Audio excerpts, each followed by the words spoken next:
नमस्कार विद्यार्थी मित्रांनो, Shri academy of science craft यामध्ये तुमचं सर्वांचं सहज स्वागत आहे. आपलं चॅप्टर जो चालू आहे तो आहे रोटेशन डायनामिक्स. त्यामधला आपण रोटेशन हा पार्ट बघतोय आणि रोटेशन पार्ट मध्ये आपण काय काय बघितलेलं होतं. मुवमेंट ऑफ इनर्शिया बघितलेलं आहे. त्याच्या पुढे मुवमेंट ऑफ इनर्शिया बघितल्यानंतर आपण रेडियस ऑफ गायरेशन बघितलेलं आहे. अँग्युलर मोमेंटम बघितलेलं आहे. कायनेटिक एनर्जी बघितलेली आहे. त्यानंतर टॉर्क बघितलेला आहे. त्याच्या पुढे गेल्यानंतर आपण दोन लॉ बघितलेले आहेत, पॅरलल ऍक्सिस आणि परपेंडिक्युलर ऍक्सिस. एवढा सगळा पार्ट आपल्याला हा झालेला आहे. ठीक आहे. आता त्याच्यामध्ये आपला नेक्स्ट पार्ट जो आपण घेणार आहोत त्या पार्टचं नाव आहे the physical significance of movement of inertia. Physical significance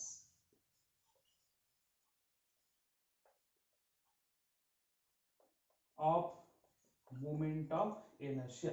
तुम्हाला तर काय बघायचं आहे तर मुवमेंट ऑफ इनर्शियाची फिजिकल सिग्निफिकन्स बघायची आहे. याचा त्याचे इम्पॉर्टंट आपल्याला बघायचे आहेत. ठीक आहे.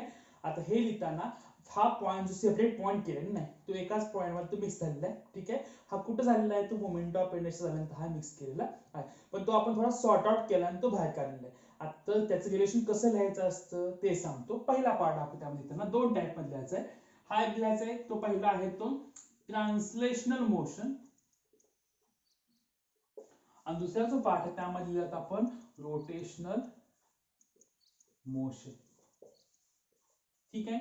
ट्रान्सलेशनल मोशन याचा अर्थ सपोज एखादा ब्लॉक आहे, वी वॉन्ट टू मूव. आता हा मूव करायचा तो ऑटोमॅटिक मूव होईल का? नाही. We can apply the force which is called as the external unbalanced force. म्हणजे we can move the block, we require the external unbalanced force and this force depends upon, हा force हा depend असतो by the Newton second law of motion. हा force पुन्हा depend असतो आपल्याला माहिती आहे. Force is equal to mass into acceleration, बरोबर. पण फर्स्ट अपॉन हा एक्सेलरेशन डिपेंड असतो का? तो नाही. हा पहिल्यांदा डिपेंड असतो. It's depends upon the mass. Mass means that this mass measure the energy of body. म्हणजे एखाद्या बॉडीला आपण किती फोर्स लावायचा स्टार्टिंग पासूनच हा डिपेंड कुणावर त्याच्या मासवरती असतो. मास याचा त्याच्या लक्षात ठेवा त्याच्या एनर्शियावरती हा डिपेंड असतो, बरोबर. Mass measure the energy of body, बरोबर. आपण काय बघतो की जेवढं मास जास्त तेवढं आपलं काय होतं त्या ठिकाणी फोर्स हा जास्त लावावा लागतो. त्याप्रमाणे लक्षात ठेवा the unbalanced force we can apply the overcome its inertia. This inertia means that the its mass of the body. हे कशामध्ये झालं? In case of translational motion. But in case of rotational motion suppose एखादं wheel मला फिरवायचं, बरोबर. फिरवण्यासाठी प्रत्येक वेळी फोर्स हा किती लावणे ह्याच्यावर हे सगळं डिपेंड असतं का? त्याच्यावर डिपेंड हे नसतं. का? तर ही स्ट्रेट लाईन मोशन, बरोबर. ही स्ट्रेट मोशन आहे का? हा जर आपला फिरवायचा नसेल, हा जर आपला स्ट्रेट न्यायचा असेल तर आपला F is equal to M A हा इथं लगेच चालतोय. पण हा जेव्हा गोल फिरतो तेव्हा लक्षात ठेवा आपण फोर्स किती लावायचा तो डिपेंड असतो त्या व्हीलच्या रॅडियस वरती. म्हणजे आपण म्हणू शकतो हे मोठं व्हील मला फिरवायचं आहे, छोटं व्हील हे मला फिरवायचं आहे. तिथं अप्लाय करायचा मला फोर्स हा वेगळा असतो, इथला फोर्स माझा काय असतो? वेगळा असतो, बरोबर. म्हणजे आपण ह्याला काय काय अप्लाय करतो लक्षात ठेवा. फोर्स अप्लाय करतो आणि हा फोर्स कोणा डिपेंड असतो? त्याच्या रॅडियसवरती. But we know that the tau is equal to R into F. म्हणजेच काय? आर इंटू एफ याचा अर्थ फोर्स इंटू जर आपण रॅडियस केला आपलं काय भेटतो? हा टॉर्क. याचा अर्थ हे जे रोटेशन आहे the purely rotation it depends upon the torque. त्या बॉडीला आपण टॉर्क किती देतो तेव्हा तो काय असतो? हा डिपेंड असतो. त्याप्रमाणे आपण काय लिहितो? Tau is equal to R into F. हा टॉर्क कुठला असतो? External unbalanced torque. Overcome its. आता हा कशा डिपेंड असतो? आपण लिहिलं असतं tau is equal to R into F. That is equal आपण काय लिहितो? एफ इज इक्वल टू काय लिहितो? R M into A. Is equal आपला काय असतो? ए म्हणजे काय माझा आहे? R into alpha. म्हणजे काय मिळतं? R M R alpha. म्हणजे काय भेटलं बघा इथं मला एम आर स्क्वेअर अल्फा. म्हणजे काय भेटलं मला? Tau is equal to I into alpha, बरोबर. याचा अर्थ आपण जो टॉर्क हा अप्लाइड करतो its depends upon the I. I means that the it is the moment of inertia. जसं आपण इथे लिहितो F is equal to mass into acceleration. हा आपला काय तर अनबॅलन्स्ड फोर्स आहे, कुठला एक्सटर्नल अनबॅलन्स्ड फोर्स. त्याप्रमाणे in case of rotational motion torque म्हणजे लक्षात ठेवा तुमचा काय आहे तो एक्सटर्नल अनबॅलन्स्ड टॉर्कच आहे, बरोबर. आणि तो पुन्हा अप्लाय केलाय आय इंटू अल्फा. याचा अर्थ आय म्हणजे काय? त्याचा त्या बॉडीचा काय असतो? Moment of inertia. ती कितीने फिरते त्यावर आपण टॉर्क हा अप्लाय करू शकतो, बरोबर. हा ती जागेवरती आहे का मोशन वरती ह्या वरती काय असतो? टॉर्क हा डिपेंड असतो. त्याच्या पुढे अल्फा म्हणजेच काय येतं, ऍक्सेलरेशन. ऍक्सेलरेशन कुठलं असतं, ह्याला म्हटलं जातं, आपण म्हणतो ह्याला अँग्युलर ऍक्सेलरेशन हे म्हटलं जातं. आता हा जो पार्ट आहे तुम्हाला मी लिहून दिलेला आहे, आपल्या नोट्स मध्ये आहे, तो हा असा लिहून काढायचा. हे फक्त आपलं काय होतं त्याचं एक्सप्लेनेशन हे होतं. आपल्याला आता जो नेक्स्ट जो पार्ट बघायचा आहे त्या पार्टचं नाव आहे रोलिंग मोशन. आता हे रोलिंग मोशन एक्झॅक्टली काय आहे हे समजून घ्या. रोलिंग मोशन काय, आता एखादा ऑब्जेक्ट काय होतो आपला रोल होतो, पण रोल व्हायच्या आधी it is a two type of motion. एखादा ऑब्जेक्ट रोल केला त्यामध्ये दोन टाइपच्या मोशन असतात, त्या कशा ते सांगतो. सपोज हा पेन आहे, हा पेन वरती फेकला वरती, ठीक आहे. फेकल्यानंतर पहिली गोष्ट हा काय होते, गोल गोल फिरते, बरोबर.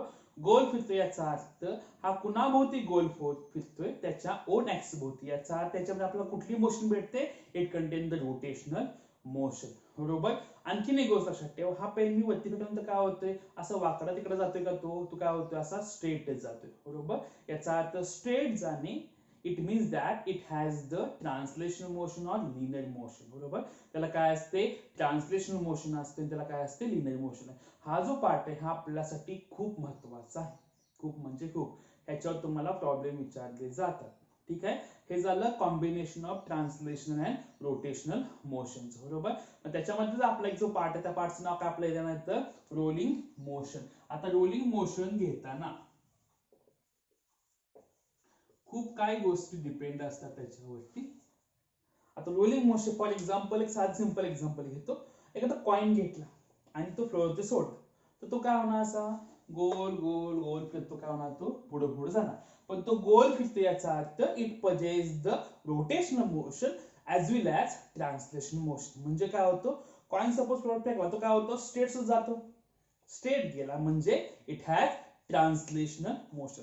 गोल फिरला म्हणजे इट हॅज रोटेशनल मोशन. म्हणजे ह्याला दोन्ही टाइपच्या मोशन ह्या असतात, ट्रान्सलेशन प्लस रोटेशनल मोशन ह्या असतात. आता ह्याच्यामध्ये आणखीन एक गंमत आहे. गंमत याचा अर्थ ऑब्जेक्ट जेव्हा मूव्ह करते तेव्हाची कंडिशन. आता तुम्ही म्हणा हा रोलिंग मोशन मध्ये सपोज हा फ्लोअरवरती मूव्ह होते, त्याच्या कंडिशन आणि ह्याच्या कंडिशन सेम असेल का, त्याच्या कंडिशन ह्या सेम ह्या नसतात. का सेम नसतात लक्षात ठेवा. मी पेन हा हवेमध्ये फिरवला, फिरताना भले तो काय माझा असणार, तो गोल फिरणार हवेमध्ये, बरोबर. असा असा फिरेल, टाकल्यानंतर हा पेन मी वरती टाकला, हा काय होतं, गोल फिरणार, पुन्हा पाठीमागे येईल. पण ह्याचा कुठंही टच सरफेसला येतं, सरफेसला हा नाही, बरोबर. सरफेस नाही याचा अर्थ जेव्हा हा स्ट्रेट लाईन चालतो त्यावेळी त्याला काय लिनियर वेलोसिटी असते. कुठली असते, स्ट्रेटची असते. आणि जेव्हा हा गोल फिरतो त्याला लक्षात ठेवा, त्याला कुठली असते, एक लिनियर वेलोसिटी असते. आता ही कुठली असते, in case of circular motion आपली वेलोसिटी, म्हणजे ती कुठली असते, v is equal to R omega. आणि हा v आपला कुठला असणार, तो लिनियरचा हा असणार आहे, ठीक आहे. आता हा पार्ट तुम्हाला एमसीक्यू मध्ये स्टार्टिंगलाच मी घेणार आहे, त्यामुळे तुम्हाला तो एमसीक्यू मध्ये कर, ठीक आहे. आता आपण ते बघताना काय बघतोय, इथं रोलिंग मोशन बघतोय. रोलिंग याचा अर्थ सपोज एखादा ऑब्जेक्ट मी रोल केला, साधी सिंपल गोष्ट यामध्ये. This is an object having mass m, radius r, rolls on a horizontal surface. Object मी रोल केला, आता हा फिरतो म्हणजे काय असते, it has angular velocity omega आहे, बरोबर. आता हा मूव्ह होतो ना, एक possesses translational motion and rotational motion. आता हा कसा मूव्ह होते, ऑन द सरफेस, बरोबर. सरफेस वरती मूव्ह होते याचा अर्थ it has the same potential energy. काय असणार, same potential energy but different kinetic energy. तर काय असणार, डिफरंट कायनेटिक एनर्जी. डिफरंट मी का म्हणते लक्षात ठेवा, ह्याची ट्रान्सलेशनल कायनेटिक एनर्जी वेगळी असेल आणि ह्याची रोटेशनल कायनेटिक एनर्जी काय असते, इथं वेगळी असते. ज्या तुम्हाला सांगितलं एखादा ऑब्जेक्ट रोल होते on the surface, on the plane surface, त्या कंडिशन लक्षात ठेवा. This rolling body possesses two type of energies, kinetic energy. पण कुठल्या कुठल्या लक्षात ठेवा, रोटेशनल अँड ट्रान्सलेशन. आपला तोच पार्ट इथे बघायचा आहे, ठीक आहे. बघताना आपलं काय लक्षात ठेवा, the total kinetic energy. Total म्हणजे कुणा कुणाचा आहे लक्षात ठेवा, हा रोटेशनल किंवा आपला सिंपल जो कुठला आहे आपला translational kinetic energy and plus rotational kinetic energy. म्हणजेच तुम्हाला रोलिंग बॉडीचं कायनेटिक एनर्जी काढायचं सांगितली, लक्षात ठेवा त्याच्यामध्ये दोन टाइपची एनर्जी आपल्याला भेटणार आहेत, ट्रान्सलेशनल प्लस रोटेशनल, बरोबर. म्हणजे हा होल बॉडी याचा अर्थ या दोन्हीचं कॉम्बिनेशन हे असतं. आता जनरली आपला ट्रान्सलेशनचा फॉर्म्युला माहिती आहे. ट्रान्स फॉर्म्युला काय असतो माझा हाफ एम व्ही स्क्वेअर, याला मी वाटल्यास ई टोटलचं म्हणू शकतो. ठीक आहे. प्लस रोटेशनल कायनेटिक एनर्जीचा फॉर्म्युला बघा, आपण पहिले रिलेशन झालं होतं, आपण ह्याच्यावर एक इक्वेशन काढलं होतं. इक्वेशन असं होतं हाफ आय ओमेगा स्क्वेअर, बरोबर, half I omega square. If we consider that omega is equal to V by R and I is equal to mk square. आता हे काय घेतलं आपण इथं रेडियस ऑफ गायरेशन घेतलेलं आहे. ह्या दोन्ही व्हॅल्यूमध्ये जर पुट केलं, आता हे असंच काय घेतलेलं आहे तर ह्याच्यामध्ये मी v is equal to r omega square मला पुट करता येईल का? पुट करता येईल, पण मला ह्याच्यामधून हाफ m स्क्वेअर बाजूला काढायचा आहे म्हणून लिहिलं आहे. ठीक आहे, दॅट इज इक्वल टू मी आता व्हॅल्यू पुट करतो half m v square plus half I चा फॉर्म्युला mk स्क्वेअर, ओमेगाचा ओमेगा स्क्वेअर आहे ना, याचा अर्थ v बाय आर ब्रॅकेटचा स्क्वेअर, म्हणजे मी असं लिहू शकतो बघा इथं half M V square plus half M K square V square upon R square. ठीक आहे, ही माझी कुठली आहे ई टोटल, म्हणजे टोटल कायनेटिक एनर्जी आहे याची. ह्याच्यामध्ये कॉमन कोण निघतंय तेही बघा, इथं हाफ आहे, इथं हाफ आहे, इथं एम आहे, इथं एम आहे, इथे व्ही स्क्वेअर आहे, इथं व्ही स्क्वेअर. ह्यामध्ये हा ह्या टर्म कॉमन काढल्या तर E total is equal to half M V square in bracket, इथं हाफ एम व्ही स्क्वेअर बाहेर काढला म्हणजे शिल्लक आपला काय राहिला फक्त हा एकच राहिला 1 प्लस इथला हाफ गेला, एम गेला, व्ही स्क्वेअर गेला, राहिला माझा काय येतो के स्क्वेअर अपॉन आर स्क्वेअर. ठीक आहे, E total is equal to half m v square in bracket 1 plus k square upon r square. This is the main equation. जेव्हा जेव्हा तुम्हाला रोलिंग मोशन म्हटलं जाईल त्या वेळेला तुम्हाला हे इक्वेशन वापरायचं आहे. स्टार्टिंग किंवा आपण ते डायरेक्ट सुद्धा यूज करू शकतो. The kinetic energy equal to the total kinetic energy in case of rolling motion that is equal to half m v square in bracket 1 plus k square upon r square. हे आपल्यासाठी खूप गरजेचं आहे. ह्याच्यावर तुम्हाला पुढे रिमार्क्स दिलेले आहेत, रिमार्क तुम्हाला सोडवावे लागते.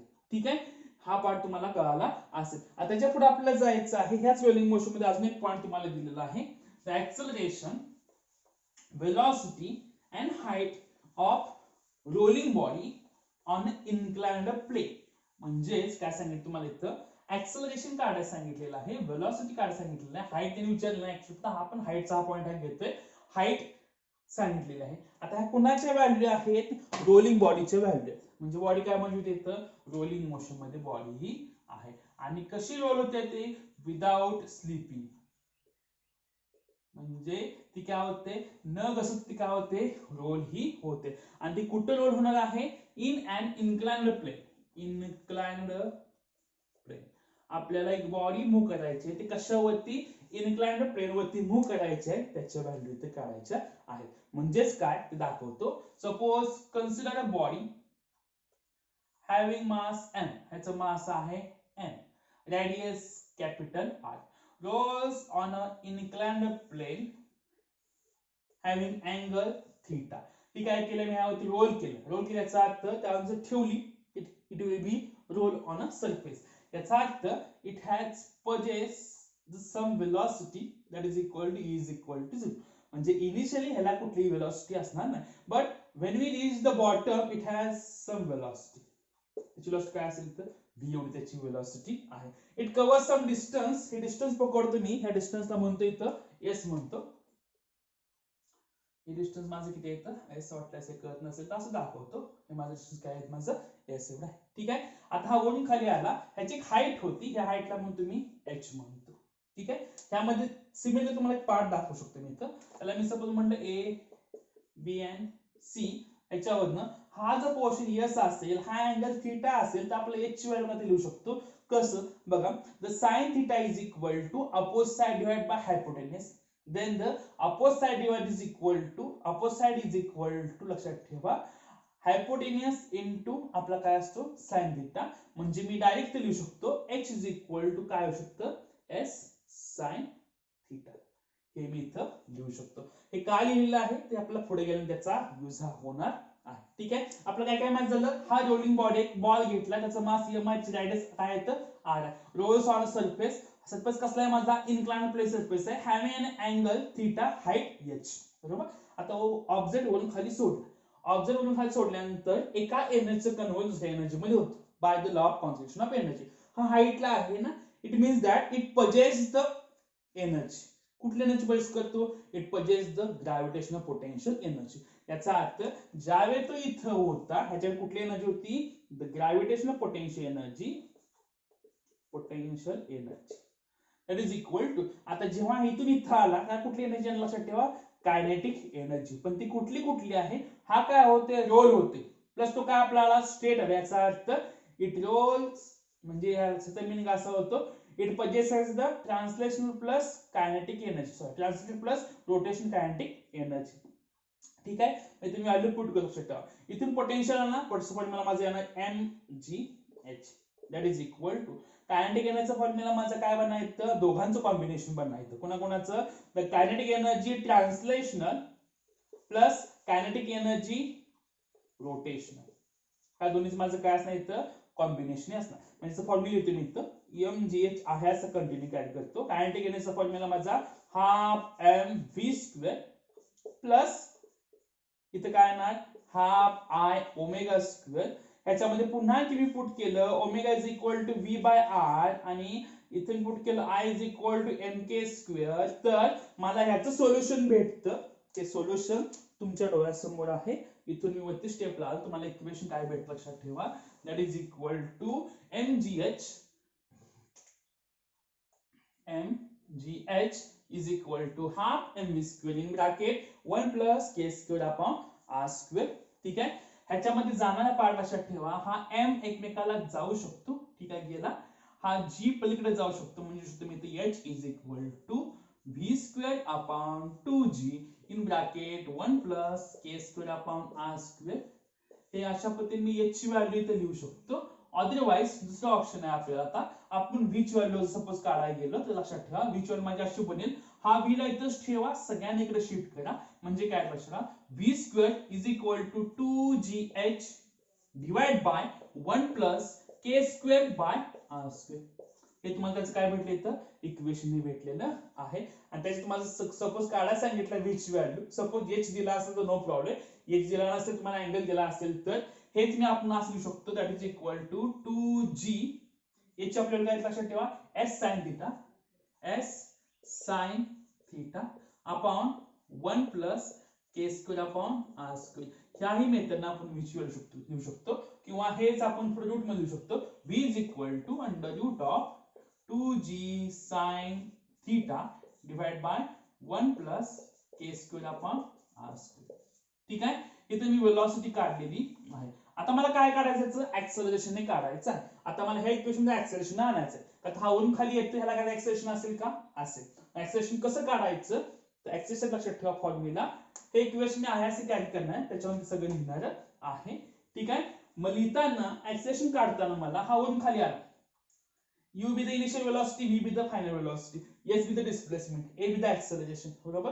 असं इक्वेशन आहे ज्याच्यामध्ये u असेल, v असेल, e असेल, माझं काय असेल, a असेल. तर मला असं एक इक्वेशन माहिती आहे.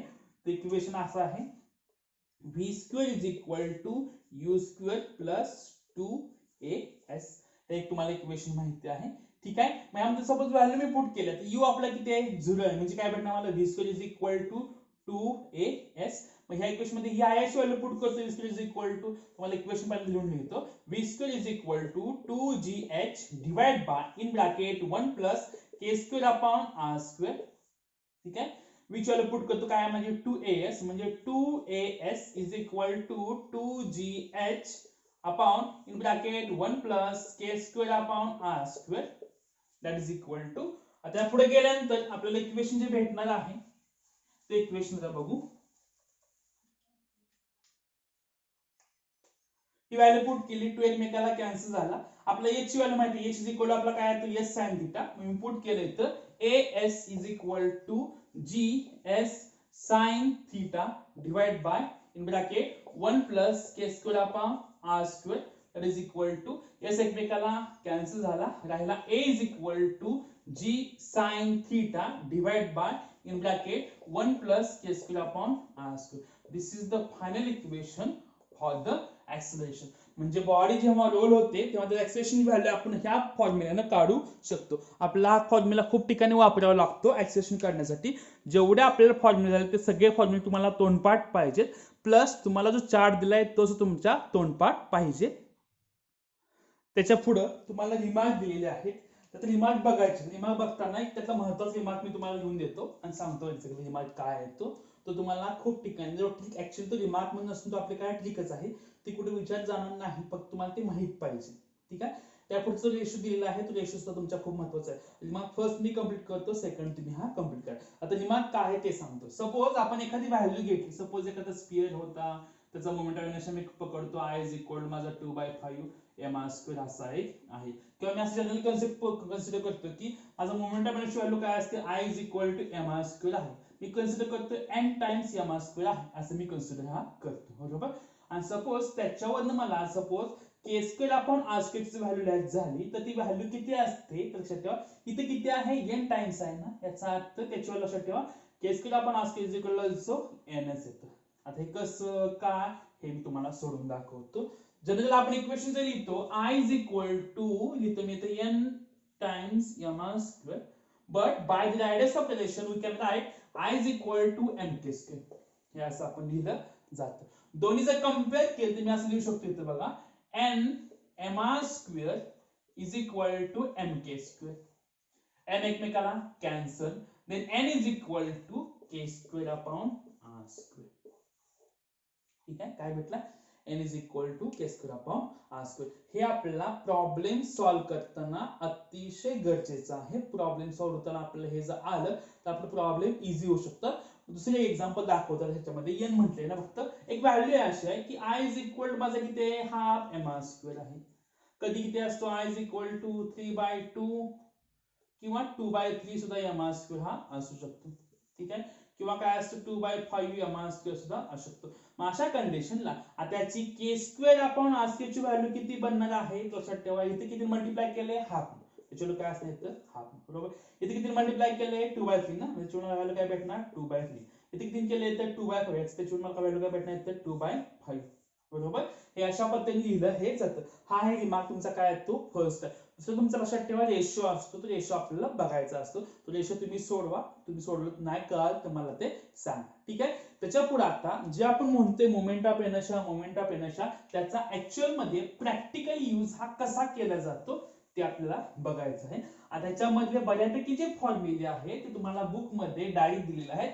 मी तुम्हाला नोट्स मध्ये ते काही फॉर्म्युले तुम्हाला सोडून दिलेले आहेत. तुम्ही सोडवलंच पाहिजे असं काही सुद्धा नाही, पण त्याच्या फॉर्म्युलाची व्हॅल्यू आहे कुणाच्या मोमेंट ऑफ इनर्शिया व्हॅल्यू आहे तर तुम्हाला येणं गरजेचं आहे. तर त्या तुम्हाला जर व्हॅल्यू आला तर तुम्हाला इथं रायडर्स ऑफ रिलेशनची व्हॅल्यू काढता येते आणि त्याच्यावरून तुम्हाला प्रॉब्लेम हे इझिली सॉल्व्ह करता येतील. आता कसं वापरायचं, कुठल्या मेथडचे असतात ते बघू. पहिला पार्ट आपण सपोज इथे सांगितलंय moment of inertia mi of ring. आता कुठली रिंग आहे, थिन रिंग ही आहे. आता हे डायरेक्ट तुम्हाला दिलेलं आहे मोमेंट ऑफ इनर्शिया रिंग. एक रिंग पकडलेली आहे, कसली रिंग आहे माहिती, थिन रिंग आहे. याचा मला मोमेंट ऑफ इनर्शिया हा काढायचा आहे. ऍक्सिसचा कुठनं पास झालाय, ह्याच्या सेंटर मधनं ऍक्सिस पास झालाय. इथं रोटेशनल मोशन मध्ये ऍक्सिसची डायरेक्शन खूप महत्वाची असते. ऍक्सिस कसा आहे, कुठनं जातोय. सपोज या पॉइंटला मी काय पकडलं, ओ हा पॉइंट हा पकडला. ठीक आहे.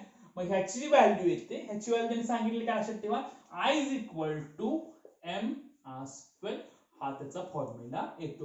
हे डायरेक्ट दाखवलेलं आहे, हे आपण सोडवून सुद्धा आपल्याला हे काढता येतं. वाटल्यास हे तुम्हाला जे पहिलं आहे हे मी तुम्हाला सोडून दाखवतो, मग तुम्हाला त्याची आयडिया येईल. आता कसं सोडवायचं, आता हा आपला काय युनिफॉर्म ऑब्जेक्ट आहे. आता ही सोडवायची मेथड कुठली, ते आपला सर्क्युलर मोशनचं सगळ्यात शेवटचं लेक्चर जे होतं हाऊ टू टेक एलिमेंट, ती जर मेथड आपण यूज केली तुम्हाला त्याचे सोल्युशन काढता येईल. आता सोल्युशन काढताना generally moment of inertia formula लक्षात ठेवा. असं लिहितो आपण I is equal to mr square हा लिहिला जातो. But in case of integration we can write di is equal to, म्हणजे I is equal to integration of di is equal to integration of r square dm. हा एक formula आहे. हा formula आपल्याला गरजेचा आहे, तो तुम्हाला ह्याचा आन्सर हे घेऊन देईल. आता हाऊ टू टेक एलिमेंट घेऊया आपण, त्याचा आन्सर काय येते तेही चेक करू आपण. हाऊ टेक एलिमेंट नुसार लक्षात ठेवा, एक छोटासा एलिमेंट पकडला, हा एक एलिमेंट पकडला. एलिमेंट पकडल्यानंतर त्याचं मास होणार dm, याची लेंथ होणार dl, ह्यांच्यामधला अँगल किती होणार, हा अँगल हा थीटा, याची रेडियस आहे आर पकडतो, त्याची रेडियस माझी काय येतं आर पकडतो. याचा अर्थ जर आपण हा काय पकडला डीएल थीटा, तर इथे फॉर्म्युला लिहू शकतो मी, तर angle is equal to R upon radius then the DL is equal to R into theta पकडतो. ठीक आहे, आपण हे थीटाच्या लँग्वेज मध्ये लिहूया. त्याच्या पुढे जाऊ आपण आता. आता हे घेताना आपण हे आता सोडून बघूया कसं सोडवायचं. सोडवताना काय करायचं, mass per unit length, it is called as, आपण त्याला काय म्हणतो लिनियर डेन्सिटी आपण कन्सिडर केली जाते, त्याला म्हणतो लिनियर मास डेन्सिटी. आता ह्याचं मास किती आहे कॅपिटल एवढं, बरोबर. आता ह्याची लेंथ किती असणार याची, तर याची लेंथ आहे 2 pi r, that is equal to, हा ऑब्जेक्ट युनिफॉर्म आहे, याचा अर्थ त्याची डेन्सिटी काय असणार, तर सगळीकडे सेमच असते, काय बदलत नाही. त्यापुढे आता स्मॉल सेगमेंट सपोज कन्सिडर केलं, त्याचं मास किती आहे dm एवढं, बरोबर. ह्याची लेंथ किती असणार dm डिवाइड बाय, ह्याची लेंथ किती लिहिणार आता, ह्याची लेंथ किती लिहिणार तर ह्याची लेंथ किती आहे तर dl आहे. ठीक आहे, त्याच्या पुढे जाऊ आपण आता. मला dm ची व्हॅल्यू लिहायची का, मला त्या फॉर्म्युला पुट करायचं, तर dm is equal to m dl divide by 2 pi r. ठीक आहे, m divide by 2 pi r. त्याच्या पुढे आता मी व्हॅल्यू पुट करतो. तर व्हॅल्यू पुट करताना dm is equal to m mass आहे असं dl, ची आपली व्हॅल्यू काय आहे r into theta, m r into theta divide by 2 pi r, that is equal to dm is equal to m आहे असा, r एकमेकाला कॅन्सल राहिला, m थीटा बाय 2 पाय, m थीटा बाय 2 पाय. म्हटल्यास या अँगलला आपण अजून एक वर्ड म्हणू शकतो नाही, तर अँगलला d थीटा पकडलेला होतो आपण, आपल्याला सॉल्व्ह करायचं म्हटलं त्याला d थीटा पकडतो, हा d थीटा पकडतो, हा d थीटा आहे.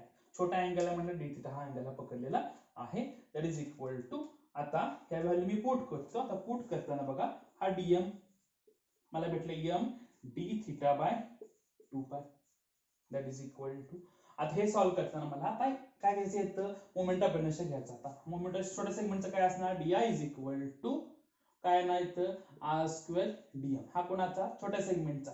सगळ्याचा पकडा म्हणजे काय नाही, integration of di that is equal to माझं काय असणार i, that is equal to integration of r square dm. ह्याचं लिमिट असणार काय, त्याचं लिमिट काय असू लक्षात ठेवा, हा पूर्ण फिरतोय ना, हा किती फिरणार लक्षात ठेवा, इथून हा पकडला तर 2 पाय फिरणार, म्हणजे 0 टू 2 पाय, ह्याचं काय असणार तर लिमिट असणार, दॅट इज इक्वल टू, मी इथे व्हॅल्यू पुट करतो. व्हॅल्यू पुट केलं तर मला काय भेटते बघा, 0 to 2 pi in bracket r square dm ची आपण व्हॅल्यू काय लिहितो m d theta by 2 pi. ठीक आहे, ह्यातनं कोण बाहेर निघू शकतो तेही बघा, m बाय 2 पाय हा माझा काय निघाला इथं बाहेर निघाला. आता इथं जो मी r पकडलेला आहे, हा r इथं स्मॉल नाही तर कॅपिटल r पकडू आपण, r पकडू इथं, हा कॅपिटल r आहे, हा कॅपिटल r आहे, हा कॅपिटल r स्क्वेअर हा बाहेर निघाला. राहिला माझा लक्षात ठेवा इथं integration of d theta with limit 0 to 2 pi. ठीक आहे, व्यवस्थित बघा. आता त्याच्या पुढे गेल्यानंतर आपण आता हा माझा टर्म बघा, i is equal to m r square बाहेर आहे असं राहिलेला आहे, राहिला 2 पाय इन ब्रॅकेट. आता d थीटा याचा इंटिग्रेशन ऑफ 1 dx ची व्हॅल्यू काय असतं लक्षात ठेवा x, म्हणजे d थीटा मला काय भेटणार तर थीटा भेटणार. सिमिलरली याचा अर्थ याचं मला व्हॅल्यू काय भेटणार थीटा विथ रिस्पेक्ट टू, याचं लिमिट आहे 0 to 2 pi, that is equal to i is equal to m r square divide by 2 pi in bracket value put केला 2 pi minus 0 that is equal to I is equal to m r square divided by 2 pi in bracket तुम्हाला काय भेटणार इथं 2 pi भेटला, एकमेकाला cancel, I is equal to काय आला माझा m r square. आता हे जर आपण सोडून काढली value, how to take element आलं त्याला प्रॉपरली हे 100% येतं, लिमिट घेता आलं त्याला खूप काही गोष्टी घेता येतील. या सेम वेने आपण ह्याचा काय काढला येतं मोमेंट ऑफ इनर्शिया काढलेला, हा कोणाचा आहे थिन रिंगचा आहे. हाच मोमेंट ऑफ इनर्शिया पुन्हाचा लक्षात ठेवा हा सिलेंडर सुद्धा असतो, का सिलेंडर थिन सिलेंडरचा पकडला, हा माझा सिलेंडर आहे, बरोबर. सिलेंडरचा मोमेंट ऑफ इनर्शिया काढताना एका थिन रिंगचा काढला, because the cylinder content the large number of thin layer असतात, त्यामध्ये त्यातल्या एका लेयरचं काढलं म्हणजे लक्षात एका रिंगचा काढला, त्याची व्हॅल्यू काय भेटते मला i is equal to m r square. हे सगळं करायची आवश्यकता लागत नाही. फक्त तुम्हाला एवढंच करायचंय, रिंगचा मोमेंट ऑफ इनर्शिया किती असतो, I is equal to m असते. तुम्हाला मी काय दिसतं, पूर्ण एक पेज पोस्ट केलं होतं 3 ते 4 पेजचे, त्यामुळे डायग्राम होते, त्याचा मोमेंट ऑफ इनर्शिया डायग्राम होता, त्याचा मोमेंट ऑफ इनर्शिया हा होता. मग हे तुम्हाला सॉल्व्ह करताना ते सोडवायचं काय सुद्धा नाही, ते तुम्हाला सगळे फॉर्म्युले पाठ करायचे. फॉर्म्युले जर पाठ असतील तर आणि तर तुम्हाला एमसीक्यू सुटणार, अदरवाईज सुटणार नाही. एक 10-15 वेळा लिहून काढा, लिहून काढल्यानंतर तुम्हाला ते सुटतील. ठीक आहे. अटलास तुम्हाला येणार टेस्टला, त्याच्यावरती तुम्हाला प्रॉब्लेम विचारणार आहे. प्रॉब्लेम याचा तुम्हाला त्याच्यावर तुम्हाला क्वेश्चन विचारले जातील. कुणाचा मोमेंट ऑफ इनर्शिया किती आहे हे तुम्हाला करावं लागणार आहे. ठीक आहे. आता आपण ह्याच्या पुढच्या पॉइंटकडे वळणार आहोत. ह्याप्रमाणे आपल्याला काय कळालं की याचा मोमेंट ऑफ किती असतो, I is equal to m r². ठीक आहे. कॉमनली आता ह्याची व्हॅल्यू आपण कायमस्वरूपी डोक्यामध्ये ठेवली, डोक्यामध्ये फिक्स केली. आता प्रत्येक वेळी रिंगच्या सेंटर मधूनच ऍक्सिस जाईल असंही नाही. म्हणजे आता ऍक्च्युअली आपल्याला इथे काय बघायचं आहे, तिचं applications of parallel axis and perpendicular axis. आपण याचा यूज कसा करतो तो आपल्याला बघायचा आहे, आणि तो आपल्याला यूज खूप ठिकाणी करावा लागणार आहे. हा यूज केल्याशिवाय तुम्हाला प्रॉब्लेम सुटत नाहीत, किचकट प्रॉब्लेम असतात. ऍक्च्युअली जर फॉर्म्युला हा फॉर्म्युला सुटवा, हे खूप सोपे आहे. रोटेशनल डायनामिक्स हा चॅप्टर तसा बघितला तर भला मोठा आहे, खूप लोकांना घाम फुटतो या चॅप्टर मध्ये, असं आहे. आपल्याला जो राहिला 3 पार्ट मध्ये आहे तेवढा शेवटच राहिला, आपल्याला त्याशी जास्त राहिलेला नाही. त्याच्या पुढे आपण त्याचे आपल्याला ऍप्लिकेशन बघायचं. ऍप्लिकेशन याचा अर्थ जनरली तुम्हाला जी व्हॅल्यू माहिती आहे बघा, सपोज थिन रिंग आहे, सेंटर मधनं ऍक्सिस पास केला तर मला माहित झालं की याची व्हॅल्यू किती असते, I is equal to IC पकडतो मी m r² म्हणतो. पण प्रत्येक वेळी रिंग जी आहे, सपोज ही एक रिंग आहे, ही रिंग प्रत्येक वेळी सेंटर मधनं ऍक्सिस पास होईल असं आहे का, इथं नाही. काही वेळा ऍक्सिस हा डायमीटर मधून सुद्धा पास हा होऊ शकतो. जर ऍक्सिस हा डायमीटर मधून पास झाला, सपोज एखादा ऍक्सिस दाखवला की असा डायमीटर मध्ये ऍक्सिस हा पास हा झाला, तर आता हे कसं वापरायचं, काय करायचं. सपोज हा ऍक्सिस झाला, मी एक्स पकडतो, हा माझा काय असतो कॉमनली, हा झेड हा असतो. ठीक आहे. आता हे सोडवायचं कसं, सोडवताना आपल्याकडे 2 लॉ आहेत, एक तर पॅरलल पाहिजे किंवा एकमेकाला परपेंडिक्युलर पाहिजे. ठीक आहे. आता हे एकमेकाला पॅरलल आहेत का, इथं नाही, बरोबर. आता हे दिसतं एकमेकाशी आहेत तर परपेंडिक्युलर दिसत, पण परपेंडिक्युलरच्या लॉ मध्ये 3 ऍक्सिस लागतात. इथं आपला एक्स किती येतं, 2 ऍक्सिस आहेत ना. ठीक आहे. मग मी अजून त्याला इमॅजिन ऍक्सिस काढतो, हा ऍक्सिस असेल. ठीक आहे. एक्स काय लक्षात ठेवा, हा एक्स झाला, हा माझा वाय झाला, हा माझा काय तो झेड झाला. ह्याचा मोमेंट माझं काय असणार, हा x असेल, ह्याचा काय असेल माझा iy असेल, आणि हाही डायमीटर मध्ये जातो, हाय डायमीटर याचा अर्थ लक्षात ठेवा, दॅट इज इक्वल टू मी आयडी पकडू शकतो, दॅट इज इक्वल टू मी आयडी सुद्धा पकडू हा शकतो. ठीक आहे. मी दोन्ही व्हॅल्यू पकडल्या. आता एक्झॅक्टली मी याचा लॉ यूज करतो. लॉ यूज करताना आयसी म्हणजे मला लक्षात ठेवा माझा काय असेल, हा आय झेड असेल. By the law I Z is equal to I X plus I Y, बरोबर, किंवा तुम्हाला माहितीये. ठीक आहे. पण आपण लिहिले I X is equal to काय बनतोय, ID, I is equal to बनतोय, आयडी, म्हणजे काय बनणार, हा आयडी प्लस आयडी.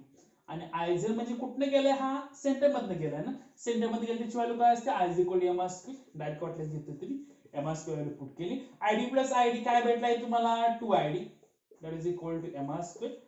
आणि आपल्याला व्हॅल्यू कोणाची काढायची, आयडी याचा अर्थ the moment of inertia of an axis about an diameter, म्हणजे तो डायमीटर पास झाल्यानंतर. ह्याच्या आपल्याला एकाची व्हॅल्यू काढायची आहे ना, इथे 2 झाले आपल्याकडे, ह्याला इकडे शिफ्ट केला तर मी लिहू शकतो the ID is equal to M R square by 2. तुम्हाला एवढं कळालं, ह्याच्या डायमीटर मधून गेला, ह्याची व्हॅल्यू काय भेटली मला इथं, एम आर स्क्वेअर बाय 2. ठीक आहे. About the diameter. मग इथं रिंग असेल, डिस्क असेल, किंवा अजून एखादा ऑब्जेक्ट असेल, तर तेव्हा सॉल्व्ह करताना याच मेथडने हे सॉल्व्ह करायचं आहे. त्याच्या पुढे आता हे लिहिलं मी कशामध्ये पास केला, डायमीटर मधून पास केल्यानंतर तुम्हाला ह्याच्या पुढे असा एक क्वेश्चन येऊ शकतो की सपोज ऍक्सिस हा पास झालेला आहे, पण तो ऍक्सिस लक्षात ठेवा तो प्लेन मधनं पास झालेला आहे. तो कसा ते दाखवतो. सपोज ही रिंग आहे, रिंगच्या सेंटर मधनं गेला, हा एवढा आहे आपल्याला हा माहित झाला. सपोज मला ऍक्सिस जो पास झालाय, हा कशामध्ये पास झाला, सर्कम्फरन्स मधनं हा पास झालाय, सर्कम्फरन्स मधल्या एका पॉइंट मधनं पास झालाय, आणि तो कसा आहे, it will the perpendicular to the plane. ह्या प्लेनला काय येतो, परपेंडिक्युलर हा आहे. आता त्याचं डिस्टन्स किती असेल, याचं डिस्टन्स आहे r, बरोबर. हा सेंटर मध्ये गेला, ह्याला आयसी म्हणू शकतो. ठीक आहे. हा एखादा पॉइंट आहे, याला मी काय पकडू शकतो, आपण याला सी पकडलं, त्याला काय म्हणायचं, ओ हा पकडू शकतो. आता अशा कंडिशनला हे एकमेकाला कसे दिसतात, पॅरलल. पॅरल म्हणजे इथं काय यूज करायचं, पॅरल यूज करायचं. पॅरल आपला काय सांगतो इथं, IO is equal to IC plus MH square, H B the distance between the 2 point. इथं काय x इक्वल माझा r आहे, व्हॅल्यू पुट केल्या. ऍज शेवटी किती आहे माझी, IC is equal to mr square, म्हणजे mr square plus m, h is equal to r, mr square that is equal to 2mr square. हे कधी, ज्यावेळी एखाद्या पॉइंट मधनं अबाउट द टँजेंट तो पास झाल्यानंतर, बरोबर. म्हणजे ते टँजेंट काढल्या, पण ते टँजेंट कशी आहे, त्या प्लेनला परपेंडिक्युलर ही आहे, तेव्हा हे या मेथडनं सॉल्व्ह करावं लागतं. ठीक आहे. आता हे प्रत्येक वेळी प्लेनला परपेंडिक्युलर याचा अर्थ, सपोज रिंग आहे, रिंगच्या प्लेनला असा परपेंडिक्युलर झाला. ठीक आहे. प्रत्येक वेळी असं आहे असं पण नसेल ना, काही वेळा असं असू शकतं. म्हणजे ह्या रिंगचा असाही त्याला टँजेंट असू शकते, बरोबर. टँजेंट ही म्हणजे तुम्हाला दिसतं, टँजेंट ही असं दिसते. आता मी दाखवलं तो असा आहे. आता कसा काढू आपण, हा असा काढू. म्हणजेच आहे तीच रिंग आहे. सपोज ही रिंग पकडली, आता सेंटर ऍक्सिस काय असेल, आता सेंटर आपला गरजेचं नाही असं मला वाटतं, डायरेक्ट तुम्हाला सांगतो. आता इथं मी टँजेंट काढला, ठीक आहे. इथं माझा टँजेंट हा आहे. आता ह्या कंडिशनला इथं सेंटर जाता, ठीक आहे. या कंडिशनला कुठला लॉ वापरायचा हे आपल्याला शोधावं लागतं. शोधणार कसं, हा पॅरलल आहे का, तर हा इकडा असा आहे, हा इकडा असा आहे. ठीक आहे. पॅरलल काय दिसून झालाय, परपेंडिक्युलर आहे का, परपेंडिक्युलरला आपल्याला 3 ऍक्सिस लागतात आणि ते कॉन्करंट असतात, एकाच पॉइंट मध्ये जायला पाहिजे. इथे एकच ऍक्सिस गेला, सपोज इथे मी दुसऱ्या तिसऱ्या काढला तर इथे बनेल का, तो बनता येणार आपल्याला नाही, दोनची आपल्याला व्हॅल्यू काढता येणार नाही. मग इथे एक ऑप्शन आहे, तो ऑप्शन लक्षात ठेवा. हा आशिक लाईन काढली, सपोज मी इथे एक आशिक लाईन काढली, तर एकमेकाला काय होईल तर परपेंडिक्युलर. आणि हा जाणार कुठनं माझा, हा डायमीटर मधून जाईल. हा माझा कुठला आहे, तो टँजेंट मधून गेलेला आहे. मग अशा कंडिशन सोडवायचं कसं, या दोन्ही मधलं डिस्टन्स किती आहे, h एवढा आहे. मग आता कुठला फॉर्म्युला आपला वापरता एकमेकाला, पॅरलल आहे याचा अर्थ कुठला, तो पॅरलल वापरू शकतो आपण. That is equal to, formula आपला काय बनतो, IO is equal to IC plus MH square. आता हा सेंटर म्हणजे कुठला लक्षात ठेवायचं, माझा सेंटर म्हणजे हा डायमीटर होणार आहे. म्हणजेच काय ना, तो ID प्लस MH म्हणजे mr square that is equal to आपली ID ची व्हॅल्यू, जेव्हा डायमीटर मधनं पास व्हॅल्यू काय होती, mr स्क्वेअर बाय 2. आता हे mr स्क्वेअर बाय 2, आता हे पार्ट असेल तरच लिहिता येतं, अदरवाईज लिहिता येत नाही. कुठनं कधी कोण कुठने गेलाय त्याच्यावर आपल्याला काढता यायला पाहिजे. म्हणजे हा किती बनणार बघा, इथं mr स्क्वेअर बाहेर काढला तर 2 1 3 म्हणजे 3/2 तुमचा हा बनणार आहे. म्हणजे काय भेटणार, 3/2 mr स्क्वेअर. हा तुमचा काय भेटला, मुवमेंट ऑफ इनर्शिया व्हॅल्यू तुम्हाला ही भेटली. हे जसं रिंगचं काढतो तसं आपल्याला कुठल्याही ऑब्जेक्टचं काढता येतं. आपलं फक्त डोकं चाललं पाहिजे, डायमीटर मध्ये गेला, इथे डायमीटर मध्ये काय घालला, डायमीटरची मला व्हॅल्यू माहित होती.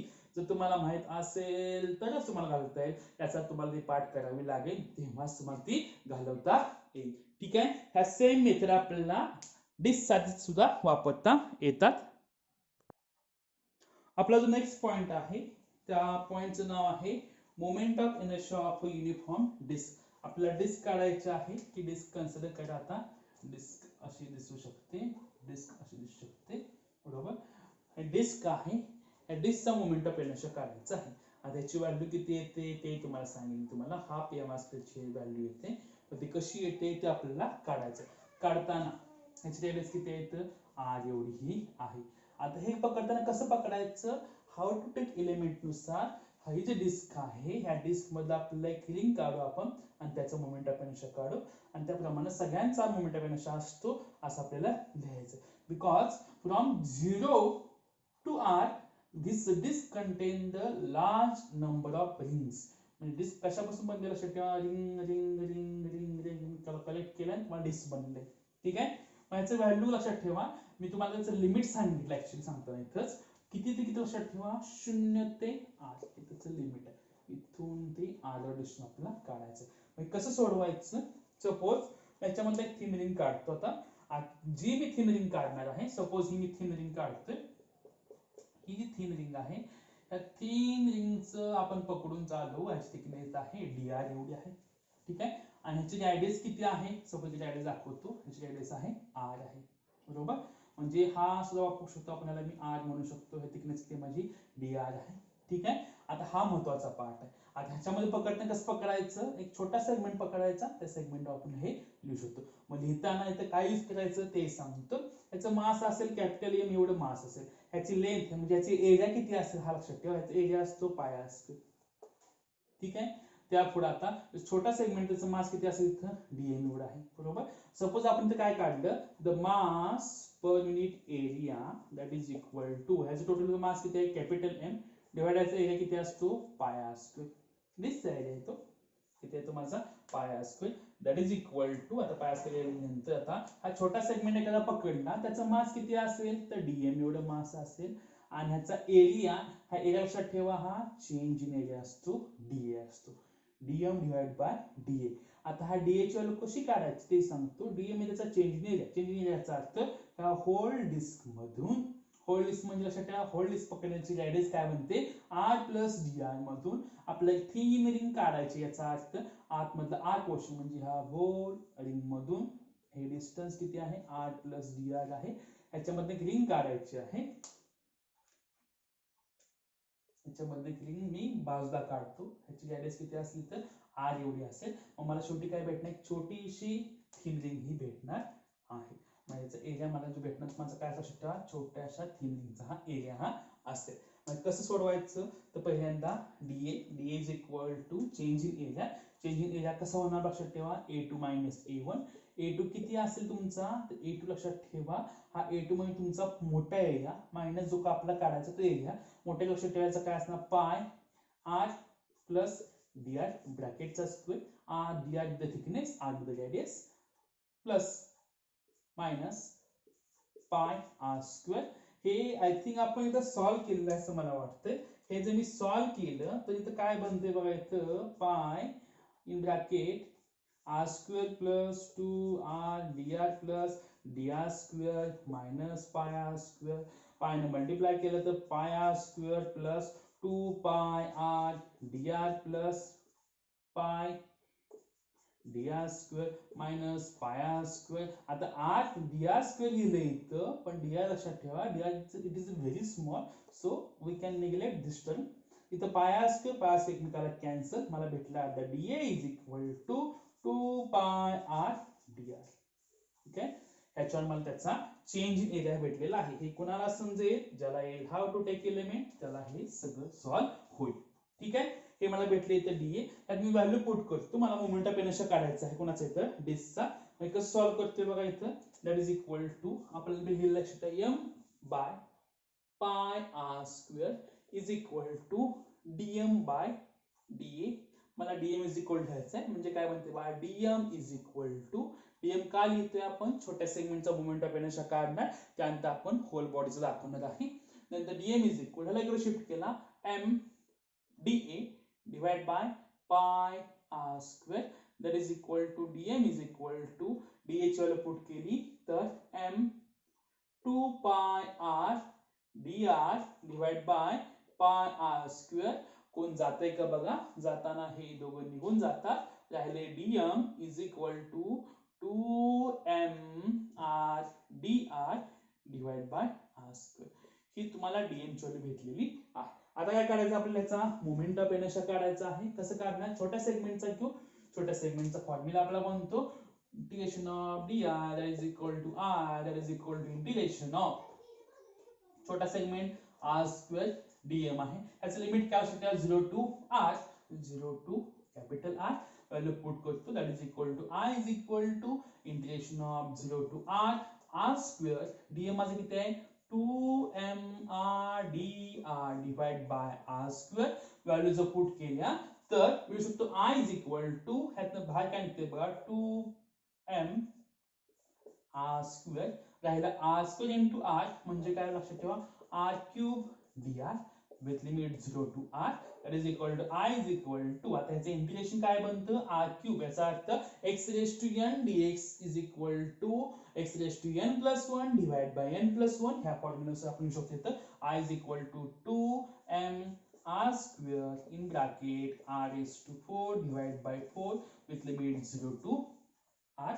सॉरी इथं स्मॉल r आहे, डायरेक्ट व्हॅल्यू पुट केली that is equal to at the last आपल्याला शेवटी पोहोचायचा I is equal to राहिला टर्म बघा 2m r square in bracket r चं लिमिट पुट करतो मी capital R raised to 4 divided by 4 minus 0 raised to 4 divided by 4 हे neglect झालं. राहिलं इथं बघा इथं I is equal to 2m R raised to 4 divided by 4 R square that is equal to इथं 2 झाला म्हणजे half m square आहे raised to 4 आहे R square.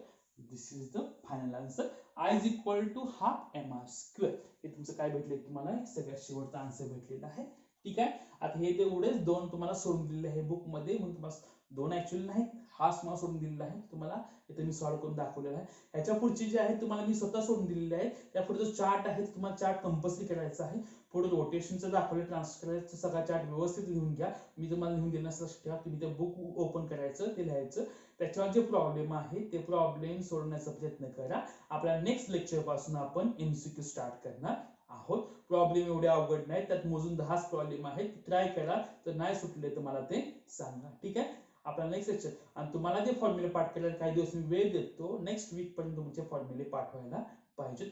फॉर्म्युले सगळे पाठ झाले तर तुम्हाला पुढचे एमसीक्यू सॉल्व्ह तो पण आपण काही पार्ट जो बेसिक पार्ट जो तुम्हाला माहित नाही तुम्हाला झाले नाही 11 मध्ये काही लोकांना झालेलं आहे काही लोकांना झालेलं नाही त्या पार्ट वर्षी आपले एमसीक्यू बघायचं on the basis of moment of inertia.